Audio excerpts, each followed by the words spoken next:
Almost every major account in USAID's FY15 budget for the Western Hemisphere will be cut relative to past years. Venezuela will be cut by 14%, even amidst the current crisis. Haiti, Colombia, Guatemala, all will be cut by 20%. Now, I don't underestimate the problems we face in the world, but I do think we underestimate the problems we face in our own hemisphere. We have enormous challenges in Central America with one of the highest homicide rates in the world. We have challenged governments in terms of meeting that challenge and rule of law issues. We have still in Mexico some states that are relatively lawless near the frontier border with the United States. We have the challenge of Venezuela and a growing set of circumstances there where civil society is under siege.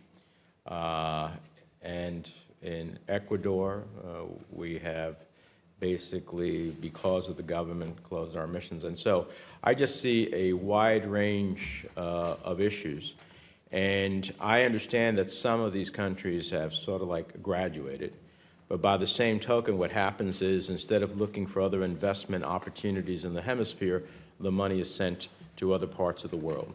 And we have now seen year over year, double-digit cuts that, from my perspective, are not sustainable. So can you commit to me that you'll work with us, as the Secretary said he would, to see how we change this dynamic?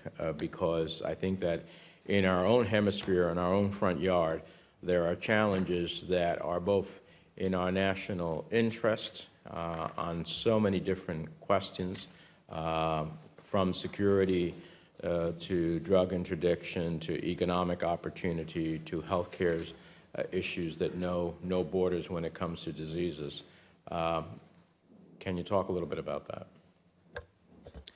Yes, thank you, Senator, and I appreciate that point of view and agree with the central nature and importance of the region. While we have made tough trade-offs over the last many years, as Secretary Kerry noted, and as President Obama has said, this region is of critical importance to our future from a trade, immigration, and partnership perspective. And as a result, we are trying to position our programs in such a way that, especially as countries get wealthier and move into middle income and middle upper income status, our programs shift to engaging more public-private partnerships, and we're doing more creative and technical partnerships in lieu of, in some cases, slightly lower resources. In particular, I'm proud of the fact that our Development Credit Authority team has dramatically expanded the number of loan guarantees we provide to local banks, whether it's in El Salvador, where we've now allowed Banco Davivienda to open $25 million of lending for small-scale businesses, or in Nicaragua, or in Mexico, where I will be next week to meet with some of these partners. We are making real progress in helping to unlock local finance using our credit guarantees in a highly leveraged way. I'd like for us to be able to do a lot more of that. Similarly, as we've reprioritized science, technology, and innovation, we have a host of new and improved partnerships with businesses and research institutions throughout the region.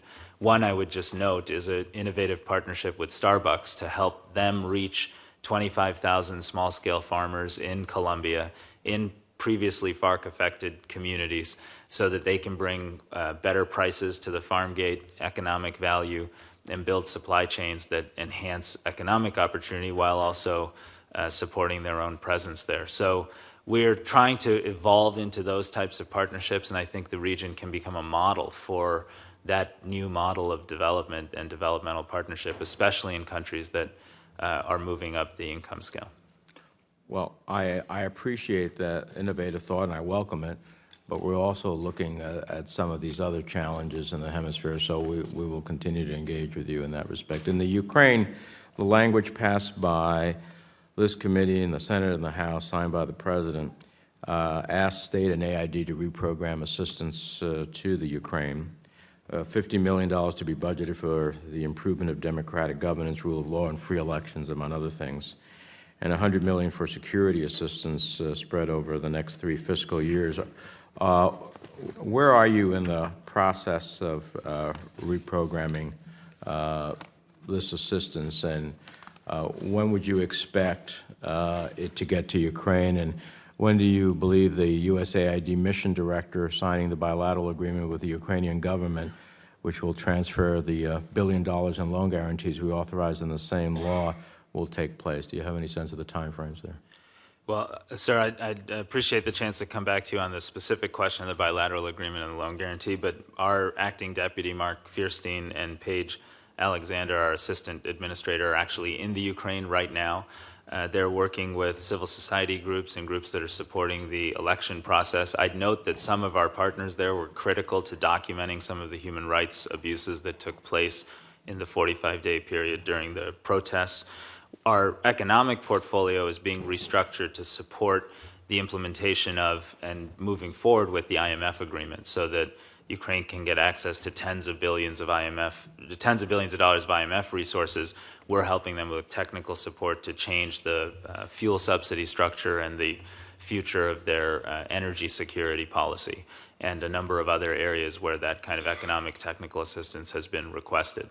But we've had a proud and significant history of working in Ukraine. We've delivered, I think, very important results, and we look forward to continuing to do that at a higher level now, given some repositioning of resources and given the very strong support of the committee. Finally, I understand that AID plans to incentivize up to $100 million in on-budget funding based on benchmarks set through the Tokyo Mutual Accountability Framework. And I think that's an important initiative that deserves highlighting. In a time of constrained budgets, accountability for the funds in Afghanistan will only grow in importance. What hard deliverables will we be emphasizing in discussions with the incoming Afghan government? What are some of our goals? What are some of the challenges there? So first, thank you, Senator, for your leadership in supporting our programs in Afghanistan. For 2 to 3% of the total cost of the war, we think we've delivered tremendous and important results that create the basis of a more stable and secure society going into the future. We were part of an international conference effort at Tokyo a year and a half ago to bring together all the international partners and create a set of conditions that the Afghan government would have to meet in order to receive the full amount of committed development assistance, not just from the United States, but the UK, Australia, Japan, all of the international partners speaking with one voice. Some of those benchmarks include anti-corruption activities that are clear and transparent and effective. They included the conduct of free and fair elections and the peaceful transition of power. They include collecting more customs revenue and using their domestic collection of revenue to replace developmental assistance over the long term, and we've seen a 360% increase on that benchmark. And there are 7 or 8 other critical ones that include protecting women's and girls' rights and access to school and education for young girls in particular. And so our community meets twice a year to assess their performance, and we intend to make some shared determinations after an assessment conducted with the new government. Administrator, do you conduct internet access programs in other countries in the world? We do. Do you have an idea? And at the direction of specific language in the congressional. Do you have an idea of how many of those are? I wouldn't want to give you an inaccurate number, but they're part of what we do everywhere around the world, and internet access is one component of it, is supporting civil society so that you have an open and inclusive approach to development in a number of different contexts. Because a society that can come together and share what its goals are is part of the information as to what sustainable programs we might be able to support. So I'd like you to give the chair a list of all the internet access programs you conduct. I may ask you for the same thing Senator Flake has asked for all of those programs, because it seems to me we are either going to judge whether or not we are going to be supportive of internet access in the world or not.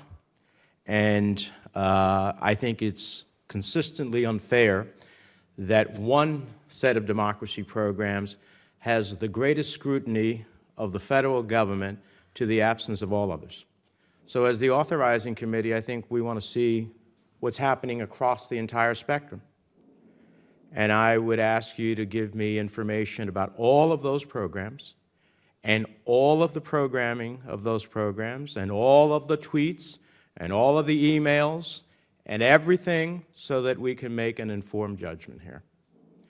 And the chair is of the view, as the authorizing committee, that either we believe in these programs collectively, which I generally think I do, and in which case we'll support it, not pick and choose which country deserves openness and which country does not, as it relates to internet access, and whether or not AID is the appropriate entity. I mean, I think AID, as part of its overall development program, that the democracy programs that have been run by AID are critical. And so I'm not one to advocate having AID all of a sudden be stripped of its democracy programs. Because democracy programs in and of itself, generally speaking, maybe there are in some open societies in which we seek to strengthen democratic institutions, but there are many in which they are not, which is why we're having democracy programs in the first place. So these are not governments that are receptive at the end of the day, they're governments that oppose. And just as the Voice of America and a whole host of other surrogate broadcasting was meant to try to create open information to people in different parts of the world, it seems to me that what we're trying to do is do exactly that, for which we have a global perspective, an understanding of the value of those programs, and a commitment to it. And those commitments shouldn't be decided by pick and choosing which country we somehow like and which countries we don't. If they fail to provide their people access to the basic flow of information, it seems to me that we should be pursuing it. So I'd like the information on all the programs. Mr. Chairman. If I'll finish. Also, let me just say, I'd like to get a full sense of all your democracy programs beyond the internet as well, because we're going to judge all of those in context as well. And maybe I'll ask for GAO and Inspector General reports on some of them. Because there is, in my mind, a siege mentality. I respect that there is a difference of opinion as to what our policy should be. What I don't respect is the siege upon one part of our democracy programs to the exclusion of all others. So that's something that we're going to have a full spectrum analysis of. Problem is that the regime blocks the access to both the internet and to these platforms. And so that's the challenge of a regime, as other regimes in the world, that simply don't want to allow its people to have information, because when they have information, they may suddenly decide to make choices or to peacefully protest or to try to create change in their government, which we generally in the world have seen. We look at Turkey and what it's doing, and the world has come down on Turkey for what's happening there. We look at Iran and what has happened there.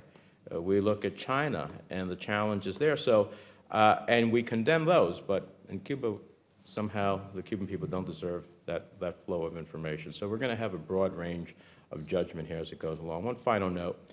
I know that Senator Flake has a different view. Senator Durbin expressed some of that too. But the problem is that when you do travel to Cuba, and there are millions of people going to Cuba, millions, Europeans, Latin Americans, Canadians, and others, and yet the regime has become not less repressive, but more repressive and more selective. And when you travel and go, you end up feeding who? Unfortunately, not the Cuban people, but the regime. Why? Because the regime is the one that has, through its company, Gamesa, which is basically owned by the military and Raul Castro's son, the entities by which those who go visit and largely stay at, are either with a foreign partner in which Gamesa is the other side, or with entities that are totally owned by the military through a front company. So we ultimately feed the regime versus feed the people. So this is a legitimate debate. We have different views, but what should not be a debate, in my view, in this context, is the nature of our democracy programs and creating access to information to people anywhere in the world. With the thanks of the committee, we'll keep this record open for questions to the end of tomorrow, Friday, and this hearing is adjourned.